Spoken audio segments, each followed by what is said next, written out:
Student ছিল সেগুলো ছিল আমাদের জন্য অপ্রয়োজনীয় বিতর্কিত। অপসংস্কৃতি আমাদের শিক্ষাঙ্গনে প্রবেশ করেছে, আমাদের শিক্ষার পরিবেশ নষ্ট করেছে।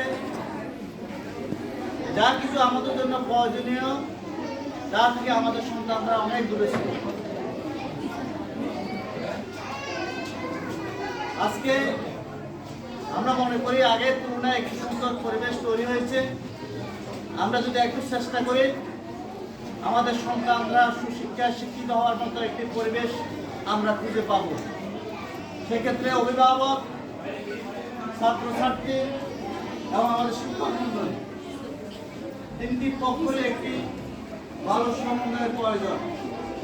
সেটা যদি সম্ভব হয় তাহলে আমরা যে প্রত্যাশা করি, আপনারা যে প্রত্যাশা নিয়ে কষ্ট করে খরচ করে আপনাদের সন্তানদেরকে মাদ্রাসায় পাঠান, প্রতিষ্ঠানে পাঠান, আপনাদের সেই কষ্ট সফল হবে।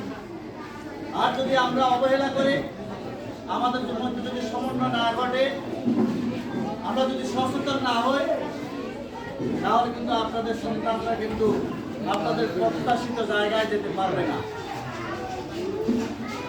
আপনাদের কিছু বিষয় আপনাদেরকে মনে রাখতে হবে। এটা আপনাদের সন্তানরা যখন মাদ্রাসায় আসে তাহলে অবশ্যই আমাদের এই মাদ্রাসার একটি সুনির্দিষ্ট পোশাক আছে।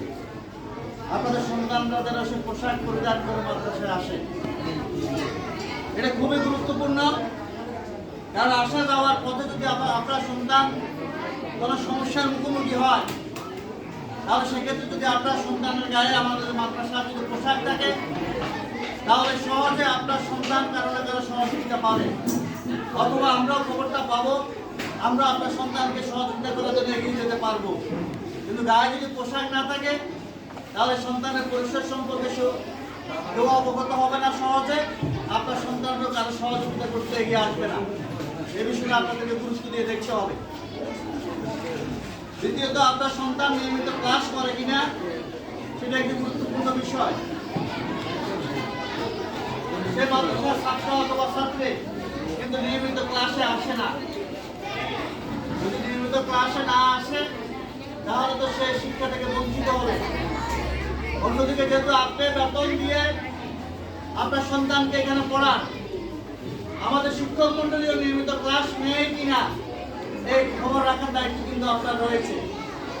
যদি আমাদের কোনো শিক্ষক নিয়মিত ক্লাস না করে, যথাযথভাবে যদি শিক্ষা না দেয়, তাহলে সে বিষয়ে অভিযোগ করা অবশ্যই আপনার দায়িত্ব। আমাদের মাননীয় অধ্যক্ষ মহোদয় আছেন, ওনাকে ফোনে অথবা সরাসরি এসে ওনাকে জানাবেন, প্রয়োজনে আমাদেরকেও জানাবেন, সে বিষয়ে আমরা ব্যবস্থা গ্রহণ করব। আর আপনার সন্তান মাদ্রাসায় আসলো, ক্লাস করে চলে গেল, আবার মাদ্রাসায় আসলো আর গেল, কিন্তু যদি আপনার বাড়িতে যদি সে পড়ালেখা না করে, তাহলে তো কিন্তু সে শুধু মাদ্রাসায় আসা যাওয়ায় তার পড়ালেখার কোনো উন্নতি হবে না। আর এই বিষয়টি একেবারেই আপনারা যারা গার্ডিয়ান, বিশেষ করে মা, কারণ বাবারা তো অনেক সময় বাড়ির বাইরে, বেশিরভাগ সময় বাড়ির বাইরে থাকতে হয় প্রয়োজনীয় কাজে। আপনারা মায়েরা যারা ঘরে থাকেন, বাসায় থাকেন, আপনাদেরকে এটা নিশ্চিত করতে হবে আপনার সন্তান আপনার পড়ার টেবিলে বসে কিনা, নিয়মিত যে পড়া দিচ্ছে সেটা শিখে মাদ্রাসায় আসে কিনা, এটা আপনাকে নিশ্চিত করতে হবে। আমরা একটা নিয়ম করেছি যে আমাদের শুরু থেকে মাদ্রাসা যারা একেবারে নিম্ন ক্লাস থেকে উচ্চ পর্যায়ের ক্লাস যারা আছে, আমরা তাদের জন্য একটা নিয়ম চালু করেছি নতুন করে। সেটা হলো প্রত্যেক দিন মাদ্রাসায় আসার সময় নিয়মিতভাবে ইংরেজি, বাংলা এবং আরবি 5 থেকে 10 লাইন হাতের লেখায় লিখে আনতে হবে। 5 থেকে 10টা, যারা নিম্ন ক্লাসে তাদের জন্য ধরে নেন 5টা শব্দার্থ ইংরেজি, আরবি এবং বাংলা শব্দের অর্থ শিখে নিয়মিত মাদ্রাসায় আসতে হবে। আপনারা যারা মায়েরা বাড়িতে থাকেন, আপনার সন্তান নিয়মিত হাতের লেখা লিখে মাদ্রাসায় আসে কিনা তার খাতাটা উল্টিয়ে আপনাকে নিশ্চিত করতে হবে। সে অন্তত 5টা শব্দার্থ শিখে মাদ্রাসায় আসে কিনা এটা আপনাকে যাচাই করতে হবে। কারণ মাদ্রাসায় এত ছাত্রছাত্রী, একই দিন সকলের কাছ থেকে লেখাপড়া আদায় করা সম্ভবপর নয়। যার কারণে আপনাদের জন্য আপনাদের সন্তান 1 জন অথবা 2 জন, আপনি যেভাবে সহজভাবে তার কাছ থেকে লেখাপড়াটা আদায় করে নিতে পারবেন, যাচাই করে নিতে পারবেন। শিক্ষকদের পক্ষে সেটা যাচাই করা অনেকটা কঠিন। এই বিষয়টা আপনাদের নিশ্চিত করতে হবে। আমরা একটা আগেকার সময় আমরা দেখেছি সেই নিম্ন ক্লাস থেকে উচ্চ ক্লাস পর্যন্ত যারা সব বিষয়ে পাশ করতো তাদেরকে প্রমোশন দেওয়া হতো, আর যারা সব বিষয়ে ফেল করে তাদেরকে প্রমোশন দেওয়া হয়। এটা তো এক ধরনের বৈষম্য। আপনারা কি বৈষম্য সমর্থন করেন? না, এটা সমর্থন করা যায় না। কারণ যারা অন্যায় করে তাদেরকে যদি একই রকম পুরস্কার দেওয়া হয়, আর যারা ন্যায় করে ভালো কাজ করে তাদেরকে যদি একই রকমের পুরস্কার দেওয়া হয়, সেটা তো হবে এক ধরনের বৈষম্য। এই বৈষম্য দূর করতে হবে। আমরা সিদ্ধান্ত নিয়েছি, কারণ একই দিনে একেবারে সব কিছু পরিবর্তন করা সম্ভবপর নয়। আমরা একটা সিদ্ধান্ত নিয়েছি, এখন থেকে যারা ক্লাস পরীক্ষায় চূড়ান্ত পরীক্ষায় সব বিষয়ে ফেল করবে তাদেরকে আর উচ্চ ক্লাসের প্রমোশন দেওয়া হবে না। আগে তো সব বিষয়ে ফেল করলেও প্রমোশন দেওয়া হতো, এক দু বিষয় ফেল করলেও প্রমোশন দেওয়া হতো, এখন সব বিষয়ে পাস করলেও প্রমোশন দেওয়া হতো। আমরা এখন সবটাই রাখলাম, শুধু একটাকে আমরা গুরুত্ব দিলাম যে আপনি এক বিষয়, দুই বিষয়, তিন বিষয়, পাঁচ বিষয় ফেল করেন, আপনাকে উচ্চ ক্লাসে প্রমোশন দেওয়া হবে। সব বিষয়ে পাস করেন, প্রমোশন দেওয়া হবে।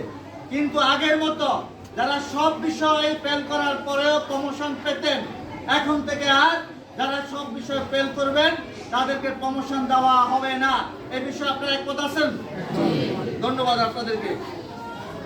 আমরা একটা বিষয় চালু করেছি, যারা ক্লাস পরীক্ষায় ভালো রেজাল্ট করবে তাদেরকে আমরা আমাদের কমিটির পক্ষ থেকে তাদের জন্য আমরা উপহারের ব্যবস্থা করেছি। ইতিমধ্যে আমরা কয়েকটা ক্লাসে আমরা সেটা উপহার বিতরণ করেছি। এবং আজকে যারা ক্লাস পরীক্ষায় ভালো রেজাল্ট করেছে চতুর্থ এবং পঞ্চম শ্রেণীতে, আমরা তাদের জন্য ঘোষণা দিচ্ছি, আমরা তাদের প্রত্যেকের হাতে হাতে আমরা নিজেরা এসে আমরা আমাদের পুরস্কার পৌঁছে দেব। এবং এইভাবে আমরা সকল ক্লাসের জন্য আমরা ঘোষণা দিয়েছি, যারা ক্লাস পরীক্ষায় ভালো রেজাল্ট করবে সেটা এটা কি বলা যায়, মধ্যবর্তী যেটা 6 মাস, হ্যাঁ, অর্ধবার্ষিকী যে পরীক্ষা, সে পরীক্ষায় যারা ভালো রেজাল্ট করবে এবং চূড়ান্ত পরীক্ষায় যারা ভালো রেজাল্ট করবে সবার জন্য আমাদের পক্ষ থেকে পুরস্কার বরাদ্দ থাকবে। আমরা চাই আমাদের ছাত্রছাত্রীরা উৎসাহিত হই, ভালো লেখাপড়া করুক, লেখাপড়ায় প্রতিযোগিতা করুক।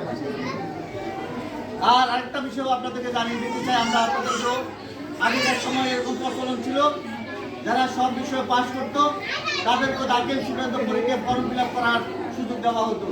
যারা সব বিষয়ে ফেল করতো তাদেরকে ফর্ম ফিল আপের সুযোগ দেওয়া হতো।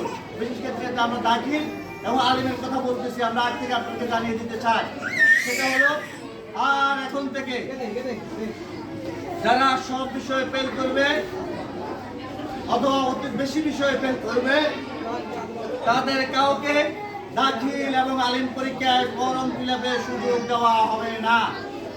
আমরা একটা অপশন রেখেছি, কেউ যদি এক বিষয় অথবা দুই বিষয়ে ফেল করে এবং সেটা যদি 2, 4, 5 নম্বরের জন্য ফেল করে থাকে, তাহলে তার বিষয়ে আমরা সবাই আলোচনা করে একটা সিদ্ধান্ত নিব। কিন্তু কেউ যদি 2 বিষয়ে বেশি ফেল করে থাকে এবং 5 নম্বরের সাথে বেশি নম্বরের কারণে ফেল করে থাকে, এবার এরকম কাউকে আমরা ফর্ম ফিল আপের সুযোগ দিব না। এটা আমরা আপনাদেরকে আগেই জানিয়ে দিচ্ছি।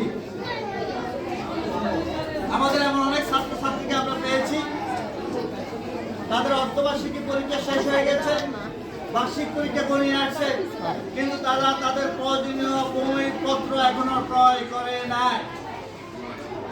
হয় তাদের গার্ডিয়ানের অবহেলা আছে, অথবা তাদের গার্ডিয়ানের সামর্থ্য নাই, এমনও হতে পারে কোনো কোনো পরিবারের, অথবা সামর্থ্য আছে, টাকা পয়সা দিয়েছে কিন্তু সন্তানরা অনেক সময় টাকা নিয়ে খেয়ে ফেলছে, বইপত্র কিনে নেয়, অথবা শিক্ষার্থীরা তাদের পরিবারকে এটা অবগত করে নাই।